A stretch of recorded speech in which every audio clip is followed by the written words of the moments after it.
आपके दिल में भी बीजेपी बसा है? यहाँ बसा है, यहाँ बीजेपी यहाँ बसा है मेरे दिल में।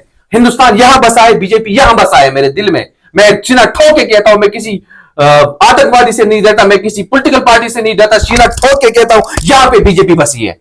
मुझे लगता है उनको अलविदा कहना चाहिए नेशनल कॉन्फ्रेंस को, उनको एक नई जमात बनानी चाहिए, उनको बीजेपी के साथ हाथ मिलाना चाहिए।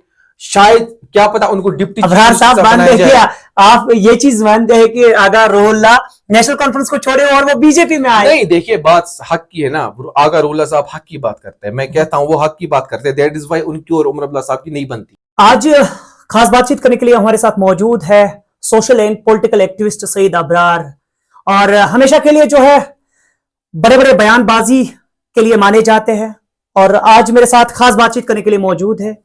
अबरार साहब, पहले खास बातचीत जो होने वाली है, इससे पहले आपको खैर मकदम करते हैं स्पेशल टॉक में। Thank you so much. आपका भी आपसे जानना चाहेंगे, थोड़ी सी चेहरे पे उदासी है और एक तरफ से कहा जाता है लोग भी तवक्का आप पे रखते हैं, क्या कुछ कहेंगे? देखिए, मैंने इलेक्शन लड़ा है एंड चाहे मुझे कम वोट मिले हैं या ज्यादा वोट मिले, that doesn't matter, but what matters is that I am the representative of my own people, जिन्होंने मुझे वोट दिया है, एंड ये मेरा हक बनता है that I have to work for my people.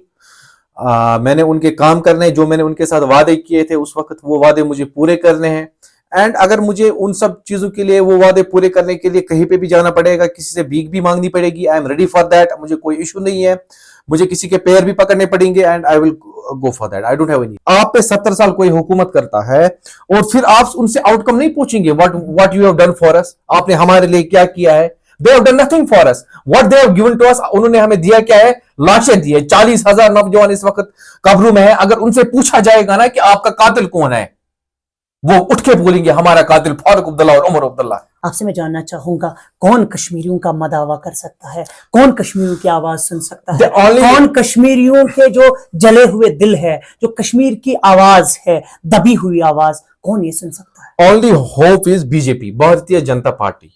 देखिए, I am not affiliated with any political party right now. क्या किया बीजेपी पार्टी ने? BJP is everything for the, not only for the Kashmir but for the whole India. मुझे आप बताइए, क्या हम खाली कश्मीरी लोग ही इंटेलेक्चुअल लोग हैं? क्या ये हमारे हिंदुस्तान के लोग पागल है जो बार बार बीजेपी को वोट देते आ रहे हैं? रिसेंटली हमने दिल्ली में देखा, केजरीवाल साहब की सरकार गिरी, वहां पे भी बीजेपी ने भारी बहुमत से जीत हासिल की। What does that indicate? That indicates that people are realising that BJP is working for the. जब से बीजेपी आए, बीजेपी की यही खता है कि उन्होंने लॉ एंड ऑर्डर को कंट्रोल किया यहाँ पे, और हम उनको यही दोष दे रहे हैं। और सेकंड थिंग, मुझे यही चीज समझ में नहीं आ रही है, कश्मीरियों के दिलों में ये जहर भर दिया गया है, दिमागों में जहर भर दिया गया है कि अगर आप बीजेपी के साथ जाओगे आपको टीके करने पड़ेंगे, आपको ये करना पड़ेगा। नहीं, ये सब झूठ है। आपको बीजेपी क्या क्या आपसे मैं जानना चाहूंगा, आप बीजेपी के लिए क्या कुछ कर सकते हैं और युवाओं के लिए क्या कुछ कर सकते हैं? देखिए, if I will join the BJP, to be very honest, I will work for my people, because BJP is the only hope for the people of Jammu and Kashmir. और बीजेपी खानदानी राज पर बिलीव नहीं करती है, खानदानी सियासत पे बिलीव नहीं करती। इनको बताइएगा कहां पे बसता है? जहां मेरा दिल है, मेरे दिल में बीजेपी है, मेरे दिल में बीजेपी बसती है। जब से बीजेपी सरकार आई है यहाँ पे जब बच्चे के दिल में हिंदुस्तान है, हमारे दिल में, मेरे दिलों में हिंदुस्तान बसता है, हमारे दिलों में बीजेपी बसती है। और मेरा वादा है आपसे, जब अगर मैंने बीजेपी ज्वाइन की, to be very honest, next chief minister will be from the BJP इंशाअल्लाह रहमान। कैसे आप कह सकते हैं? I have faith on the Almighty God. मेरा यकीन है अल्लाह के ऊपर, वो हमेशा हक का साथ देते हैं।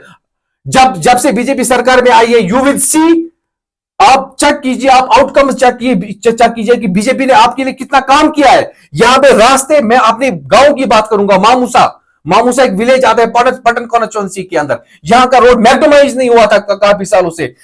ये एक रोड की बात नहीं, हजारों प्रधानमंत्री सड़क योजना के तहत हजारों रोड्स मैक्डोमाइज हुए। बीजेपी वो yes of course they done by the BJP. अगर गवर्नमेंट कुछ नहीं, प्रेजेंट गवर्नमेंट कुछ नहीं करे, मुझे आप ये वही बात होगी। नहीं, आमिर साहब देखिए, मेरी बात सुनिए, एडमिनिस्ट्रेशन कुछ नहीं कर रही है। नहीं, एडमिनिस्ट्रेशन क्या कर रही है? कोई कुछ नहीं कर रहा है। No one is doing nothing, कोई कुछ नहीं कर रहा है। बीजेपी तो सरकार में कश्मीर में है ही नहीं, बीजेपी कर नहीं पाती है। बीजेपी सरकार, अच्छा ठीक है, बीजेपी ये स्टेट में तो नहीं है, लेकिन सेंटर में तो है ना। आप मुझे बताएं, जब से उमर सरकार आई है, सेंटर से क्या कुछ युवाओं के लिए किया जाता है? और अभी भी नौजवान जो है वो प्रेस कॉलोनी में जाते हैं। स्कीम लाई गई, मैं बताता हूं, प्रधानमंत्री PMGEP एक लोन स्कीम है जो यहाँ के युवा और नेता, ये सॉरी जो यहाँ के युवा है, जो बेरोजगार युवा है, उनके लिए स्कीम्स प्रोवाइड की है बीजेपी ने कि आप अपना काम कीजिए, हम आपको सब्सिडी पे लोन देंगे। इससे और क्या कर सकती है बीजेपी? सीना बंद करिए, क्योंकि आपने दिखा दिया है कि शायद बस इतना ही काफी है कि आपने बता दिया कि आपके सीने में बसा हुआ है बीजेपी। कि हम आने वाले वक्त में ये देख सकते हैं कि बीजेपी के जरिए से वादी कश्मीर के युवाओं के मसले हल किए जाएंगे, लोगों के मसले हल किए ऑफ जाएंगे। Course there is no other वे।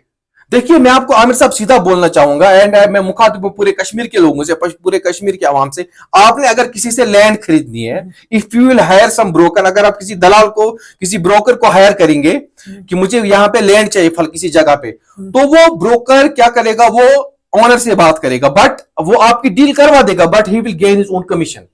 आपने वही दलाल खड़े कर रखे हैं, उमर अब्दुल्ला जैसे दलाल, जो यहाँ पे आपको कहते हैं कि बीजेपी के खिलाफ नारेबाजी करते हैं, वहां जाके बीजेपी के मोदी जी के, अमित शाह जी के पैर पकड़ते हैं। ये वही उमर अब्दुल्ला है। मुझे आप बताइए, हमें इन दलालों की जरूरत नहीं है। क्या हम बीजेपी को खुद वोट नहीं दे सकते हैं? क्या हम बीजेपी के साथ डायरेक्टली हम सेंटर में अपनी बात छेड़ेंगे, अपनी बात करेंगे, अपने दिल की बात करेंगे बीजेपी के साथ, हार्ट टू हार्ट कनेक्टेड हो जाएंगे बीजेपी के साथ? इन दलालों की हमें कोई जरूरत नहीं है। आपको लगता है कि बीजेपी के साथ कश्मीर के लोग जाना पसंद करेंगे?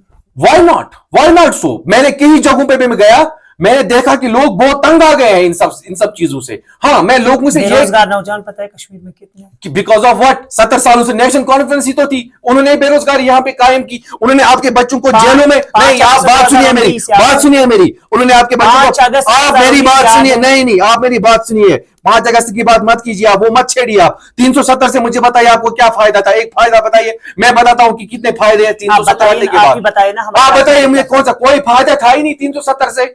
आप बात करते हो 307, उसका पावर, उसका जो प्रॉफिट, उसका जो, नहीं मेरी बात सुनिए, उसका जो अच्छे खासे पैसे मिल रहे हैं बीजेपी के जरिए। नहीं, लोग कर रहे हैं नहीं, I am not affiliated with any political party, as I said I am not affiliated with the BJP. जज्बाती क्यों? नहीं, जज्बात होना चाहिए। बीइंग कश्मीरी, मैंने बेरोजगारी देखी, I belong to middle class family, मुझे पता है मिडिल क्लास फैमिली में क्या सिस्टम चलता है। जब एक लड़का बड़ी बड़ी डिग्रीज करके घर पे बैठता है, उस पर क्या गुजरती है, किस डिप्रेशन में चला जाता है वो। किसको देंगे? यहाँ की रीजनल पार्टीज को, जिन्होंने हमें हमारे घर बर्बाद किए, जिन्होंने हम पे पैलेट्स चलाए, जिन्होंने हमारे सीनों पे गोलियां चलाई, जिन्होंने हमारी माओं को बेवा किया, जिन्होंने हमारे माओं के बेटे छीने, उनको आप वोट दे रहे हो। मेरी बात ध्यान से सुनो मेरे कश्मीरी भाइयों, ये जो आपके दिमाग में जहर भर दिया गया है that BJP is anti Muslim, Allah पाक की कसम ये झूठ है, ये झूठ है। बीजेपी आपके लिए काम करेगी, आप एक बार मौका देकर देखिए। इन दलालों को, उमर अब्दुल्ला जैसे दलालों को बीच में मत डालिए। आपने बात करनी है, अपना एमएलए चुनिए। को लेकर कहते हैं, आप कहते हैं कि बीजेपी आपको मैंडेट देंगे एरिया में, और आप देखिए, मुझे कोई mandate, as I already told you, I am not affiliated with the BJP. You are not affiliated but you are protecting them. No I am not, I am speaking the truth. जो सच है मैं सच बोल रहा हूं, सच बोलने में क्या बुराई है? मैं किसी से नहीं डरता। उमर अब्दुल्ला को बोलो वो घर पे बैठे, अब वो बोल रहा है कि ये करो, हमें रियासत का दर्जा वापस दो, नए से इलेक्शन करो। उसको क्या पता है, अब लोग फिर से उसको मैंडेट देंगे? उसको शर्म आनी चाहिए। एलजी साहब ने साफ तौर पे कहा है कि मेरे पास खाली पुलिस है, बाकी डिपार्टमेंट। मेरे कश्मीरी भाइयों समझो, you have to change your mindset, अपने माइंडसेट को चेंज करो। बीजेपी आपकी एक वाहिद जमात है जो आपको इस झंझटों से बचा सकती है, जो आपको जिस गुर्बत में आप फंसे उस गुर्बत से निकाल सकती है, जिस जमेले में फंसे हो आप इस जमेले से निकाल सकती है आपको। That is one party, that is BJP. Abrar साहब, इस पसीने को ठीक करिए, और मुझे आपकी दर्द का एहसास हुआ, और आप बीजेपी को शील्ड कर रहे हैं और चाहते हैं कि अब बीजेपी के साथ एक नए लीडर देखने को मिल सकते हैं। मुझे उम्मीद है कि जिस तरह से आप गीत गा रहे हैं बीजेपी की, वो भी आपको मौका देंगे, क्योंकि अब नया चेहरा बीजेपी का सामने आया ही होगा।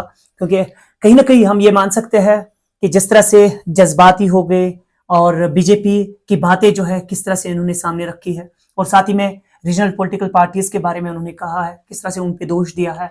और नहीं आमिर साहब, यहाँ पे मैं आपको रोकना चाहूंगा। आप मैनिफेस्टो चेक कीजिए यहाँ पे रीजनल पार्टीज का। Have they worked on that manifesto?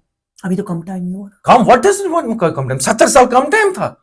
आप 70 साल को तो 70 साल तो हुकूमत की यहाँ पे नेशनल कॉन्फ्रेंस ने, आपने कभी उनसे पूछा व्हाट इज योर मैनिफेस्टो? लोग फिर भी नहीं, लोग अंधे हो गए। मैं कहता हूं, मेरी माजरत के साथ अपने लोगों से मैं कहता हूं, हमारे चेहरों पे, हमारी आंखों पे पर्दा डाला गया है।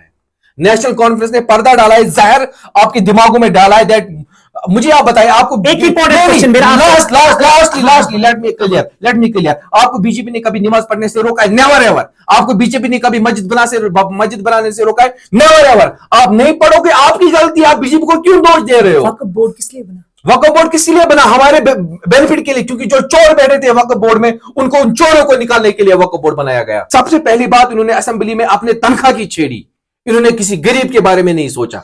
क्या बात है, सही बात है। अब्रार सर, मैं आपसे जानना चाहूंगा, अभी आपका इंस्पिरेशनल अगर पॉलिटिशियन है वादी कश्मीर में, वो कौन है? और साथ ही में मुझे बताइए, मेंबर ऑफ पार्लियामेंट आगा रुल्ला की अगर हम बात करेंगे, वो भी अब शायद पार्टी को अलविदा करते देखिए, I will appreciate if Agha Ruhullah Syed, he is a very nice person. मैं उनको पर्सनली नहीं जानता हूं एंड वो भी मुझे नहीं जानते, बट द थिंग इज, जहां तक मेरा ख्याल है, मेरा विजन है, he has got a very nice vision. Omar Abdullah साहब की और आगा रुल्ला साहब की आपने 1000 बार देखा होगा। आप खुद जर्नलिस्ट है, आपको पता है, आप स्टोरीज कवर कर रहे, you know it very well. उनकी आपस में नहीं बनती है। आगा साहब ने डायरेक्टली कहा कि मेरी कम्युनिकेशन उनके साथ उतनी नहीं है जितनी पहले हुआ करती थी इलेक्शन के टाइम पे। So that is there is something fishy, दाल में कुछ काला है। और रुल्ला साहब को लग रहा है कि कुछ ना कुछ गड़बड़ है, जो लोगों के साथ वादे किए गए हैं वो वादे पूरे नहीं हो रहे हैं। और मेरी उनसे रिक्वेस्ट है हाथ जोड़ के कि प्लीज एंड प्लीज, आप बहुत अच्छे लीडर हैं, अपनी पॉलिटिकल आपके जो एमएलएज है, जस्ट टेक देम ऑफ, समर्थन वापस ले लीजिए। आपको क्या बीजेपी ने दिया है, सॉरी, आपको क्या नेशनल कॉन्फ्रेंस ने दिया है? नेशनल कॉन्फ्रेंस छोड़िए, आइए फील्ड में, आइए देखते हैं फिर क्या होता है। बहुत बहुत शुक्रिया हमसे बात करने के लिए। और ये सैयद अब्रार, और जिन्होंने अपने खास जो बातें हैं हमारे सामने रखे हैं, मैं उम्मीद और आशा करूंगा कि आप नाजरीन इस वीडियो को ज्यादा से ज्यादा लोगों तक पहुंचाएंगे। और अगर आपको सैयद अब्रार की ये बातें सही लग रहे हैं तो जरूर इन्हें अप्रिशिएट करिए। और अगर आपको वो लग रहा है कि जो इन्होंने बातें गलत कही है, जरूर वो सवाल भी आप जो है कमेंट सेक्शन में कमेंट करके हमें बताइएगा, और उस सवाल का जवाब जो है वो इनसे जरूर हम लेंगे। मैं उम्मीद करता हूं कि आप नाज़रीन इस वीडियो को ज्यादा से ज्यादा शेयर करेंगे, ताकि आला हुकाम तक और उमर अब्दुल्ला जो है सीएम है या बाकी बीजेपी के एहलकार है, वो उनके टेबल पे पहुंचे, ताकि वो भी जो है इन सवालों को थोड़ा सा जांच पड़ताल करे और इन पे जो है नजरसानी करे, ताकि उनको भी पता चल जाए कि कश्मीर के युवा क्या चाहते हैं। मैं देखता हूं कि आप हमारे साथ इसी तरह से ताउन करेंगे। मुझे फिलहाल के लिए दीजिए इजाजत। अल्लाह निगहबान।